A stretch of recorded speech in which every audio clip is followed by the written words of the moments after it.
Good morning everyone. आज हम start कर रहे हैं परिसंचरण तंत्र का, मतलब इसमें हम देखेंगे कि आपका जो पूरा सर्कुलेटरी सिस्टम है, ठीक है, परिसंचरण तंत्र आपका ब्लड में कैसे काम करता है और ब्लड कैसे आपका डीऑक्सीजनेटेड ब्लड लेके आता है और ऑक्सीजनेटेड ब्लड को लेके जाता है, ठीक है।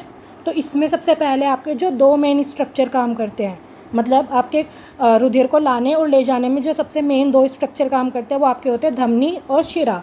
धमनी को हम बोलते हैं आर्टरी और शिरा को हम बोलते हैं वेन। तो सबसे पहले हम इन दो स्ट्रक्चर के बारे में देखेंगे कि कैसे कैसे इनका स्ट्रक्चर होता है, कैसे कैसे ये लोग वर्क करते हैं। उसके बाद हम देखेंगे सर्कुलेटरी सिस्टम। तो सबसे पहले ये देखिए, ये आपका स्ट्रक्चर है। ये वाली इधर वाली आपकी आर्टरी है एक, ये आपकी आर्टरी हो गई और ये आपकी क्या हो गई, वेन, ठीक है। आर्टरी में आपका क्या है, आर्टरी की वॉल आप यहाँ पर से देखिए कि आर्टरी की वॉल आपको मोटी दिखेगी, ठीक है। ये आप देखिए कितनी मोटी है इसमें, पर वेन की वॉल आपको क्या दिख रही है, इसकी जो भित्ति है ये आपकी पतली है, ठीक है। पहला तो इसमें डिफरेंस ये होता है। अभी मैं बताऊंगी कि ये डिफरेंस होता क्यों है, ठीक है। अब इसके क्या होती है, जो इनर जो लेयर होती है वो इलास्टिक होती है। ये जो इनर लेयर होगी वो इसकी इलास्टिक होगी, मतलब एक बीच में इलास्टिक लेयर होती है, ठीक है। उसके ऊपर क्या होता है, स्मूथ मसल, और अंदर क्या होता है, इनर लेयर। फिर इसमें क्या है, इनर लेयर है, इसमें स्मूथ मसल है। इसमें आप देखोगे कि इलास्टिक लेयर नहीं है, ठीक है, इसमें इलास्टिक लेयर नहीं होती है। पर इसमें क्या प्रेजेंट होते हैं, वॉल्व प्रेजेंट होते हैं। जैसे कि आप ये मान लो आपके पास ये पूरी एक ट्यूब थी, ठीक है, ऐसे करके ये पूरी आपकी ट्यूब थी। आपने क्या करा, जो खोखली ट्यूब नहीं होती आप जैसे पाइप वगैरह, तो आपने पाइप को बीच में से ऐसे दो हिस्सों में काटा, तो पाइप इस तरीके से खुल गया और हम उसके अंदर पाइप के अंदर देख पा रहे हैं। तो पाइप के अंदर आपके क्या होता है, ऐसे वॉल्व लगे होते हैं, ठीक है। ये क्या होती है, ऐसे दीवारें बनी होती हैं। तो ये क्या करेगी कि आपके ब्लड को आगे तो जाने देगी, जैसे आपका यहाँ से इधर ब्लड आ रहा है, ठीक है, तो आपके ब्लड को आगे की तरफ तो जाने देगी। पर अगर क्या हुआ कि ब्लड वापस पीछे आने की कोशिश करेगा तो पीछे नहीं आने देगी। अब आपके दिमाग में एक क्वेश्चन आएगा कि ये इसमें क्यों नहीं होता है, धमनी में ऐसा क्यों नहीं होता है, केवल शिरा में ही क्यों। तो धमनी में क्या होता है कि धमनी, चलो मैं ये वाली बात, धमनी आपका क्या करती है, आपका शुद्ध ब्लड, ठीक है, शुद्ध रुधिर को क्या करती है, ये आपका कहाँ से लेके जाती है, आपका हार्ट से लेके जाती है, कहाँ पे, बॉडी के पार्ट्स तक। और ये क्या करती है, ये इसका काम होता है अशुद्ध ब्लड, ठीक है, मतलब डीऑक्सीजनेटेड ब्लड। और ये क्या करती है, आपका जो बॉडी के पार्ट है उससे आपका कहाँ पर लेकर जाती है, हार्ट में लेकर जाती है, ठीक है। ये आपका कहाँ से लेके जा रही है, हार्ट से पूरी बॉडी को देने जा रही है, क्योंकि ये शुद्ध ब्लड है, मतलब इसमें ऑक्सीजन मिक्स है। तो ऑक्सीजन कहाँ पे मिक्स हुई थी, आपके हार्ट में मिक्स हुई थी, और ये पूरी बॉडी को देने जा रही है वही ऑक्सीजन। पर इसमें क्या हुआ, इसमें आपका क्या है, अशुद्ध ब्लड है। अशुद्ध मतलब इसमें क्या मिक्स है, आपकी CO2।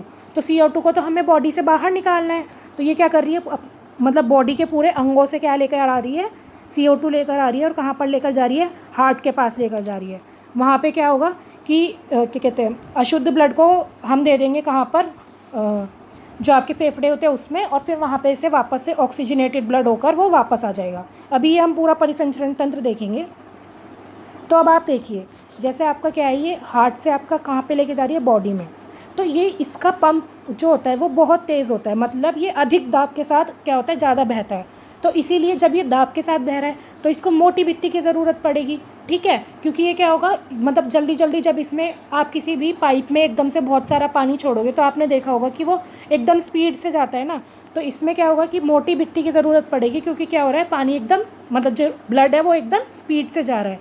अगर भित्ति पतली होगी तो वो उसका फटने के चांसेस है, ठीक है। तो पहला रीज़न तो ये भित्ति मोटी हो गई, ठीक है। अब आप देखो, जब कोई भी पानी इतने दाब से जा रहा है आगे की तरफ, तो उसमें क्या है, कोई भी वॉल्व की तो ज़रूरत पड़ेगी ही नहीं, क्योंकि पीछे आने का तो कोई सवाल ही नहीं है।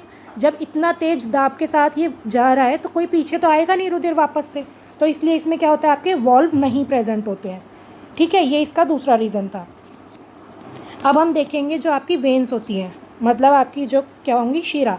शिरा के अंदर आपका क्या होता है कि ये आपकी, इसके अंदर आपका जो ब्लड होता है, ठीक है, वो जो धमनी की स्पीड, मतलब धमनी में जिस स्पीड से बहता है उससे कम स्पीड में बहता है यहाँ पे ब्लड, ठीक है। तो इस वजह से क्या होता है कि इसकी वॉल को क्या है, यहाँ पे इलास्टिसिटी की ज़रूरत नहीं है, मतलब इलास्टिक वाली लेयर की ज़रूरत नहीं है, और इसीलिए इसकी भित्ति भी क्या होती है, पतली होती है, क्योंकि यहाँ पे इतने दाब से रुधिर नहीं बह रहा कि हमें क्या करना पड़े, इसको और भी ज़्यादा मोटा करना पड़े। और दूसरी बात, इसमें वॉल्व इसलिए प्रेजेंट होते हैं क्योंकि इसमें क्या होता है, जब रुधिर कम दाब से बह रहा है तो चांसेस होते हैं कि कितनी बार रुधिर वापस पीछे की तरफ आ जाए। ठीक है, अब आप देखो आपके ये जो वॉल्व हैं, ये आगे इस तरीके से है। ठीक है, ये जब आपके वॉल्व इस तरीके से है, ब्लड आपका जा रहा है यहाँ से यहाँ पे, ऐसे जा रहा है ना ब्लड आपका। तो अगर क्या हुआ, मान लो अगर किसी कंडीशन में ये पीछे आने की कोशिश करे ब्लड, ठीक है, क्या हो कि ब्लड ऐसे आगे जा रहा है पर कुछ हुआ तो बैक फ्लो हो गया ब्लड का, मतलब पीछे की तरफ आ रहा है। तो जब ये वाले कपाट ऐसे हैं तो ये पीछे की तरफ तो आने नहीं देंगे, ये आपस में फंस जाएंगे। ये तो केवल आगे की तरफ धक्का लगेगा तभी तो इधर उधर खुल सकते हैं ना। जैसे ये ऐसे आपस में चिपके हुए हैं, ठीक है, पीछे से किसी चीज़ ने दबाव दिया तो ये तब ऐसे खुल गए। पर अगर ये आपस में ऐसे चिपके हुए हैं और आगे से कोई चीज़ दबाव देगी तब तो ये खुलेंगे ही नहीं, क्योंकि ये पीछे तो नहीं जा सकते ना, ये ऐसे करके पीछे तो नहीं जा सकते, ये केवल आगे ही रह सकते हैं। तो इसलिए ये क्या करते हैं, जो आपका ब्लड होता है उसके बैक फ्लो को रोकते हैं, उसको पीछे आने से रोकते हैं। ठीक है, और ऐसे ही इनकी क्या होती है, जब ये मोटी हो गई, जो आपकी धमनी है ये क्योंकि मोटी हो गई तो इनकी जो बीच में स्पेस है वो क्या हो गया, पतला हो गया, और इसीलिए इसके बीच में क्या हो गया, इसका स्पेस भी ज़्यादा हो गया। ठीक है, तो ये आपके बेसिक डिफरेंस है आपके धमनी और शिरा में। फिर अब हम देखना है कि धमनी और शिरा का मतलब कैसे इंटरचेंज होता है। तो आप अब ये देखिए कि ये देखिए जो ये आपका है, ये आपकी है धमनी। ठीक है, आर्टरी लिखा है ना, ये धमनी है आपकी। तो धमनी की देख लो आप, यहाँ पे लेयर मोटी है और यहाँ पे लेयर पतली है। इसकी लेयर मोटी होने की वजह से क्या हुआ, इसकी गुहा पतली हो गई और इसकी गुहा क्या हो गई, मोटी हो गई। अब क्या हो रहा है, ये आपका ला रही है, यहाँ पे रुधिर ला रही है। ठीक है, तो धमनी आगे किस में बदल जाती है, धमनी आगे जाके छोटी छोटी कैपिलरीज में डिवाइड हो जाती है। ठीक है, इन कैपिलरी में क्या होता है कि ये जो छोटी छोटी आपकी ये धमनिकाओं में विभाजित होगी। ठीक है, मतलब ये एक मोटा पाइप जैसे आ रहा था और उसके आगे ये बहुत सारे पतले पतले पाइप लग गए। ठीक है, ये पतले पाइप लग गए और ये आगे जाके किससे जुड़ जाएंगे, ये जुड़ गए शिरिकाओं से। ये किससे जुड़ गए, आपकी शिरिकाओं से जुड़ गए। ठीक है, ये शिरिकाओं से जुड़ने के बाद आपका कहाँ पर आ गई, ये आ गए यहाँ पे। देखो यहाँ पे आपके मान लो ये आपकी कोई भी बॉडी टिश्यू है, मतलब एक आपकी मान लो चलो सेल है। ठीक है, ये आपकी सेल है। यहाँ से क्या आ रहा था, आपका ऑक्सीजनेटेड ब्लड आ रहा था, O2 + Hb आ रहा था। ठीक है, ये आपका आ रहा था, यहाँ पे आपकी ये क्या बन गई, कैपिलरीज बन गई, छोटी छोटी वो बन गई धमनिकाएँ। अब धमनिकाओं से क्या हुआ कि इस टिश्यू को ब्लड मिल गया, तो यहाँ पे क्या हुआ, यहाँ पे ऑक्सीजन का वो हो गया डिफ्यूज़न, इसने इसको ऑक्सीजन दे दी और ये वाली सेल क्या करेगी, इसको क्या दे देगी, अपनी CO2, जो इसके पास CO2 थी वो इसने किसको दे दी, इसको दे दी। तो ये आगे जाके किस में बदल गई, अब ये शिरिकाओं में बदल गई। जब इसमें O2 मिक्स हो गई तो ये क्या हो गई, शिरिकाएँ, और ये आगे जाके किस में खुल गई, एक हमारी वेन में, मतलब आपकी शिरा में खुल गई। ठीक है, फिर ये कहाँ चली जाएगी, आपकी कहाँ चली जाएगी, हार्ट के पास, और ये कहाँ से आ रही थी, आपकी हार्ट से। तो ये आपका एक सिस्टम होता है कि आपकी धमनिकाएँ और शिरिकाएँ किस तरीके से लगी हुई होती हैं। अब इसके बाद हम देखेंगे आपका हार्ट का स्ट्रक्चर। ठीक है, पूरा अब हम देखेंगे। तो सबसे पहले आपका क्या हो रहा है कि आपके पास दो आपके पास होती है महाशिरा, जिनको हम बोलते हैं वेना केवा। ठीक है, ये आप ध्यान से समझना क्योंकि ये बहुत इंपॉर्टेंट स्ट्रक्चर है और अगर नहीं समझोगे तो समझ में नहीं आएगा। तो ये आपकी हो गई ऊपरी भाग से महाशिरा और ये हो गई शरीर के निचले भाग से महाशिरा। जैसे कि आप मान लो आपका जो हाथ है, जो आपका सिर है, ठीक है, जो आपके सारे ऊपरी पार्ट हैं, मतलब आपके मान लो हार्ट के ऊपर से, आपको हार्ट पता है आपका कहाँ पर होता है, तो उसके ऊपर से जितने भी पार्ट हैं आपके, वहाँ से जो ब्लड लेके आने का काम करता है वो करता है आपकी ऊपरी भाग से महाशिरा। मतलब महाशिरा आपका क्या करेगी, ऊपरी वाली ये क्या करेगी, आपका ऊपरी भाग से लेकर आएगी, बॉडी के ऊपर वाले भाग से। ठीक है, ये आपके बॉडी के ऊपर वाले से कौन ला रही है, आपकी महाशिरा ला रही है। इसके बाद आपका क्या होगा, जो बॉडी के नीचे पार्ट है, जैसे हमारे पैर हो गए, हमारे अंदर इंटेस्टाइन हो गई। ठीक है, इंटेस्टाइन मतलब आते हो गई। ठीक है, और हमारे जो भी नीचे हमारे जितने भी स्ट्रक्चर होते हैं उनसे खून लाने का काम कौन करेगा, हमारी नीची वाली महाशिरा। तो ये एक महाशिरा ये हो गई और दूसरी महाशिरा कौन सी हो गई, आपकी ये वाली। दो महाशिरा आई।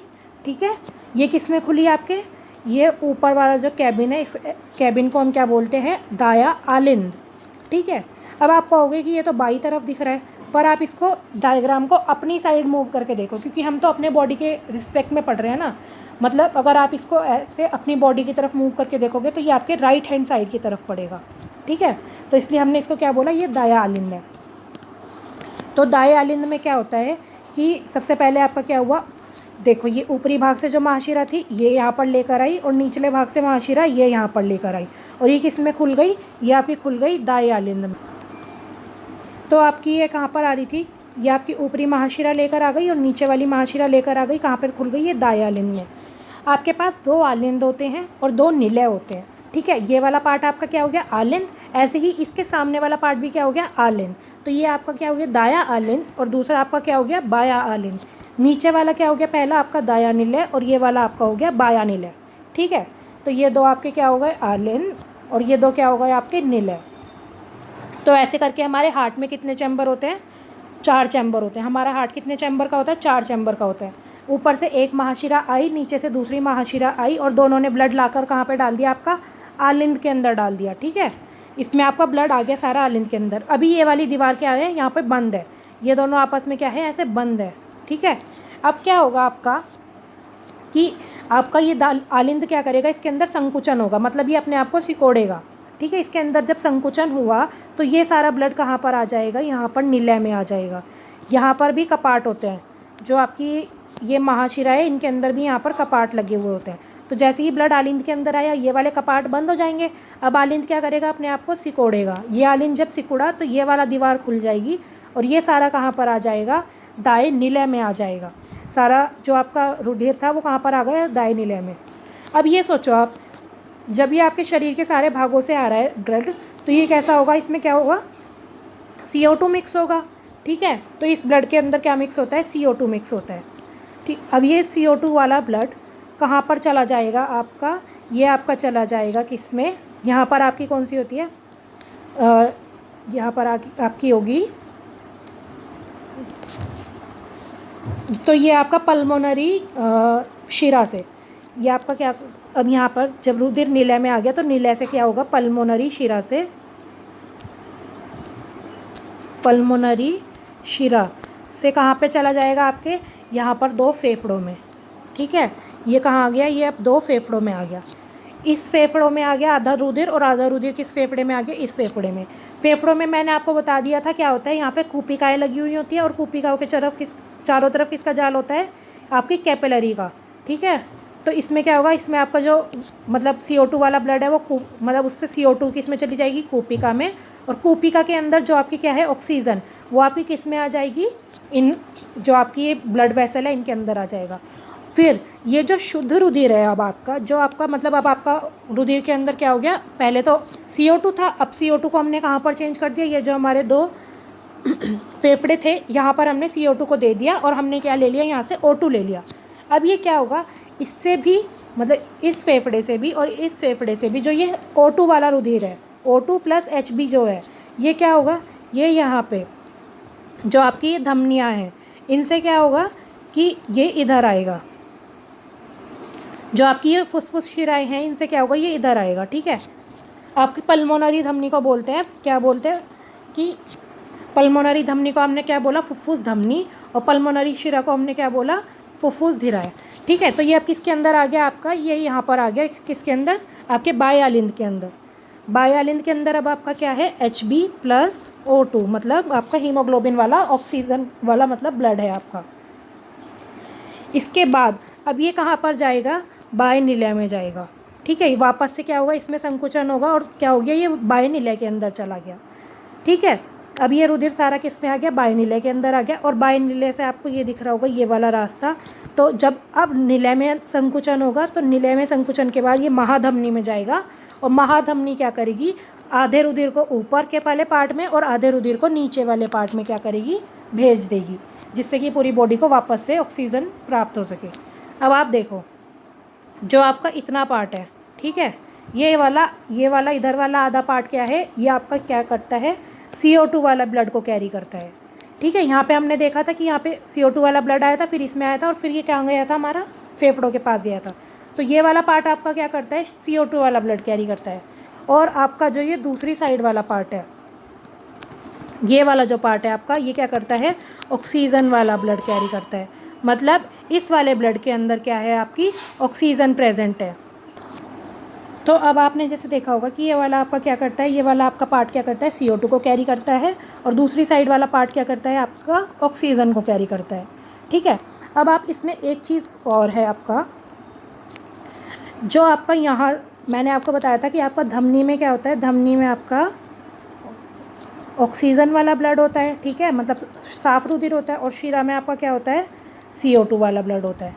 पर यहाँ पर एक आपका क्या है, आपका यहाँ पर एक अपवाद है कि यहाँ पर से जब यहाँ पे क्या है आपका, मैंने आपको यहाँ पे क्या बताया कि CO2 वाला ब्लड है, ठीक है, ये CO2 वाला ब्लड किसके थ्रू जा रहा है, ये फुफ्फुस धमनी के थ्रू जा रहा है। मतलब केवल ये एक ही धमनी होती है जिसको हम बोलते हैं फुफ्फुस धमनी, केवल ये एक ही धमनी होती है जो क्या करती है, आपकी डीऑक्सीजनेटेड ब्लड को, मतलब CO2 वाले ब्लड को कैरी करती है।